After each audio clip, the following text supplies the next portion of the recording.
get started.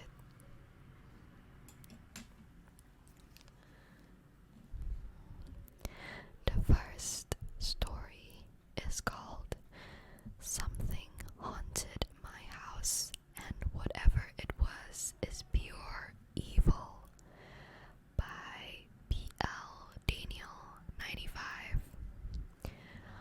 When I was about 14, we lost my childhood home. My brother moved to live with our dad. My sister and her boyfriend got their own apartment. She was pregnant at the time, and I decided to stay with my mom and stepdad. My grandma owned the house we had been living in and lost it when she filed for bankruptcy. She didn't tell us this until the bank showed up to do an inspection and gave us 30 days to move out. My mom's best friend owned a house and said we could move in and fix it up. This place was seriously dilapidated and outright disgusting, like holes in the floors, bug infestations, stained, crusty carpet, toilets filled with old poop. It hadn't been lived in for a few years, and the people who lived there previously, Mom's friend and her family, lived like pigs. Side note, my stepdad worked 12-hour days, Monday to Friday, and my mom was severely depressed and addicted to prescription pills, Xanax, Klonopin, etc., and was constantly in pill-induced slumber. The first month in the house was by far the worst. I couldn't sleep at night because I could hear muffled voices through the vents all night. I started sleeping with loud music playing. Every morning the basement door was wide open even though we closed and latched it at night because it had a serious spider infestation. We thought it might have been my mom sleepwalking at first until it continued to happen while she was in the psychic hospital. All of my friends were too afraid to come spend the night again after their first night staying there, except one because they said it was too creepy and they felt like they were being watched at night. My mom always slept on the couch because she couldn't be on the stairs after she took her pills and constantly said she could see somebody looking at her from the kitchen doorway. We took it as her hallucinating it until I saw it for myself when I stayed down to keep her company one night. It was tall and completely black, almost like a really defined shadow. I was completely paralyzed with fear. I physically could not look away until it walked out of the doorway back towards the other room. I confirmed my mom saw it and made her go upstairs. My boyfriend saw it a few weeks later when he was helping my stepdad fumigate the basement. He said it was just standing in the corner staring at them, and they pretty much noped the F out of there. We lived there for a year after that, and I saw it twice more, and each time was just as terrifying as the first. My mom said she saw it every single night, even when she started sleeping upstairs again. When we finally moved out, we saged the house and put a salt circle around it. Within 2 months of living elsewhere, my mom got clean and her depression got 1,000 times better. I later married a friend who owned the house's nephew and have been there a few times since, but it's too uncomfortable to stay there for more than a few times. That house is messed up.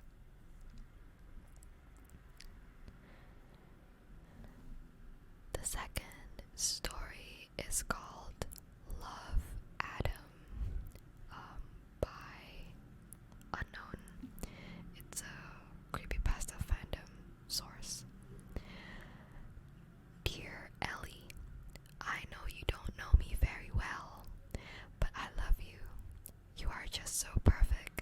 Your smile, your laugh, you are so pretty, so nice.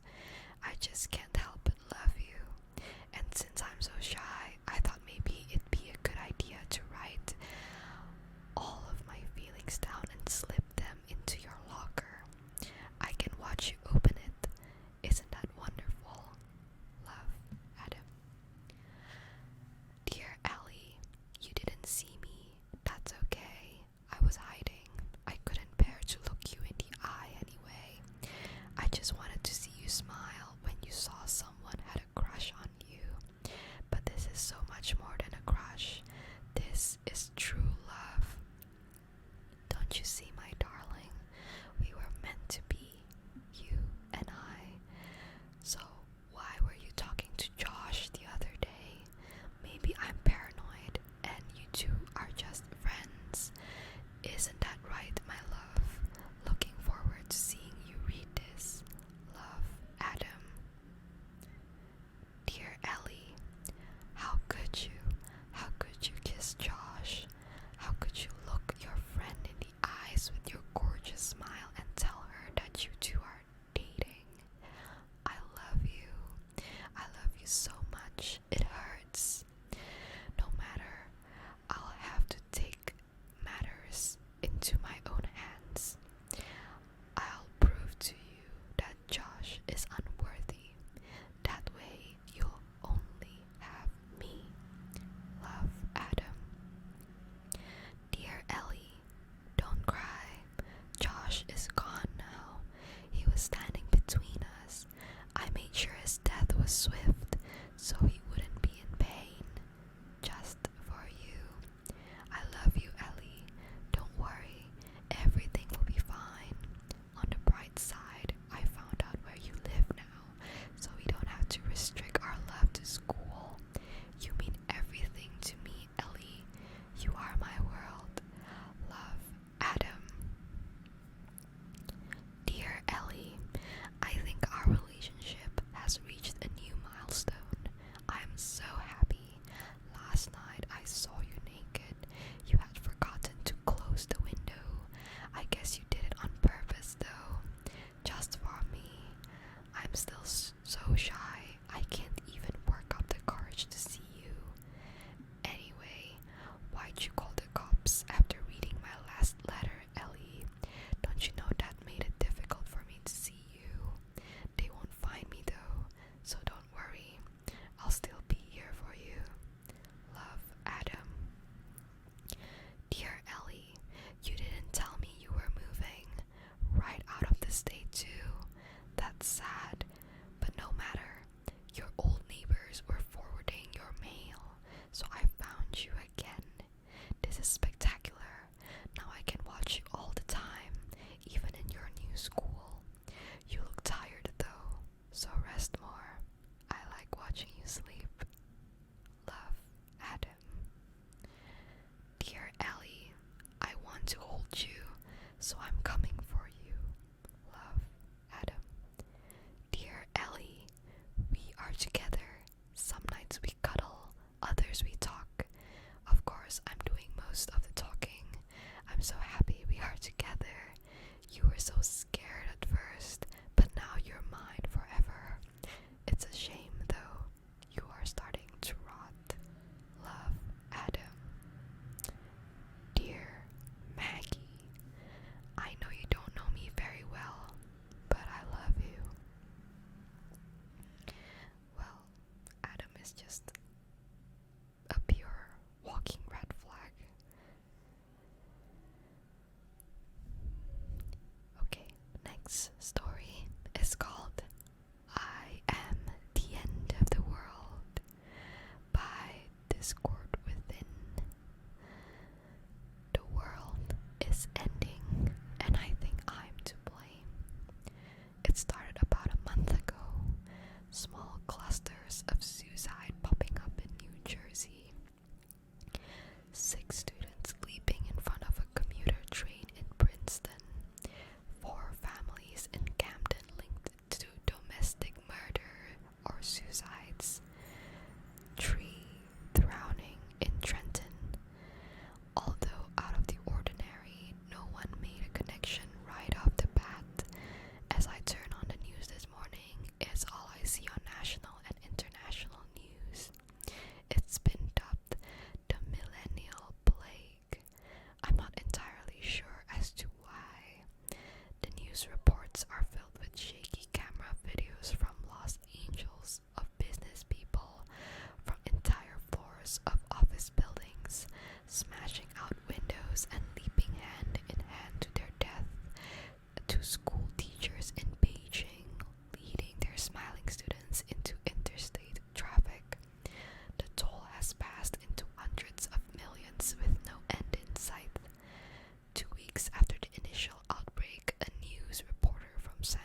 means to an end. When the others started popping up, I knew I had messed up. I think I might have developed an antivirus for the millennial plague, but honestly, I've really been considering ending things. Okay, next story is called The Crossword. Angela let out a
What's mommy doing under the bed?